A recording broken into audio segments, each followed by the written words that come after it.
Today, we're diving into the youth mental health crisis. But we're going to start somewhere a little different, not with the big stats, but with a feeling, a silent struggle that's happening all around us, often carried by kids and teens who don't even have the words for it yet.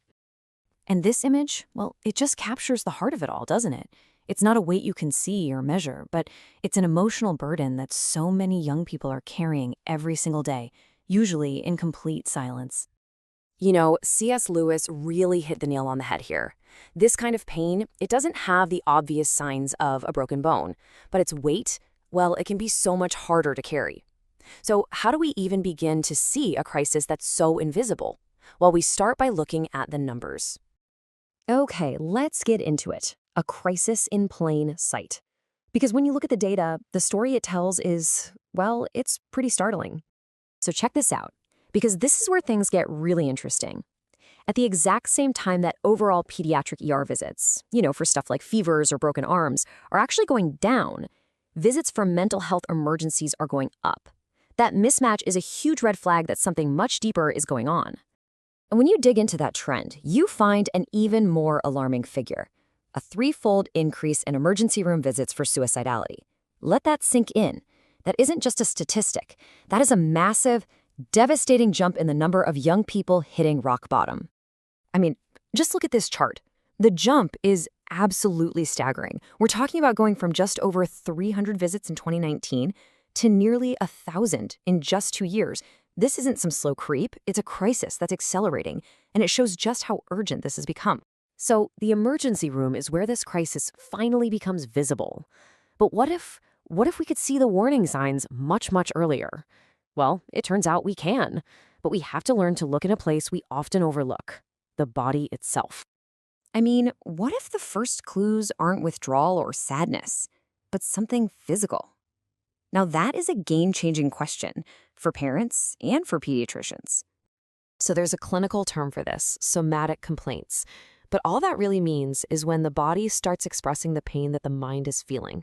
We're talking about those persistent headaches or stomach aches or that feeling of fatigue that just doesn't have a clear medical cause. And just how common is this? You might be surprised. It happens in about half of all young people who are dealing with anxiety or depression.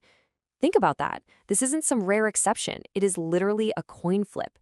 For so many kids, this is the main way they experience and express their distress. So what's behind it all?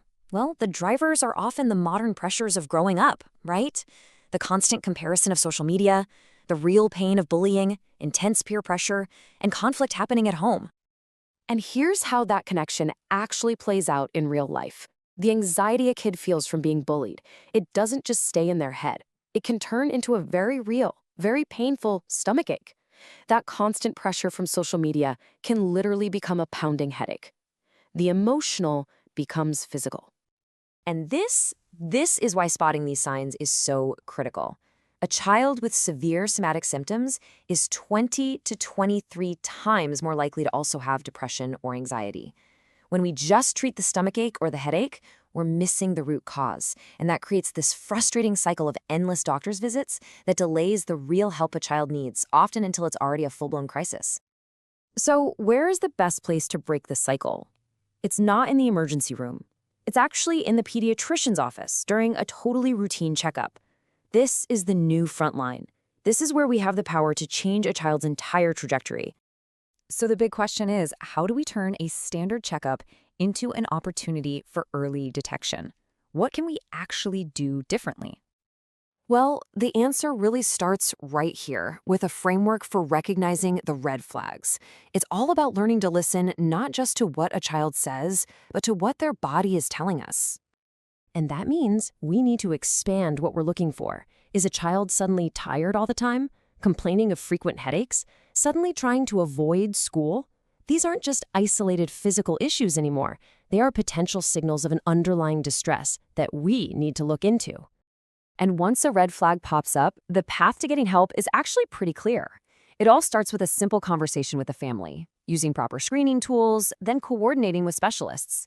It's a whole process designed to get a kid the support they need before a crisis ever happens. Really, it's all about creating a clear path to getting care earlier by building an entire system of support around the child. And it's so important to remember that these signs can look different depending on age. With younger kids, you're more likely to see those physical complaints or just general irritability. With teenagers, you might see more withdrawal from friends or even some risk-taking behaviors. So what's the big takeaway for healthcare providers? It really comes down to one word: integration. We have to screen for both physical and mental health together. We need to educate families on this powerful link. And maybe most importantly, we have to validate these symptoms. Treat them not as complaints to be dismissed, but as vital signals to be investigated. Because at the end of the day, integrating behavioral health right into primary care isn't just a nice idea. It's the clearest path forward. It builds a system that's designed from the ground up to catch these warning signs and connect families with the right support right away.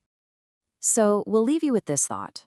What if the next huge breakthrough in this crisis isn't some new medicine or a new kind of therapy, but simply a new way of listening? A commitment to finally understanding the language of the body and hearing the silent struggles it's been trying to reveal all along.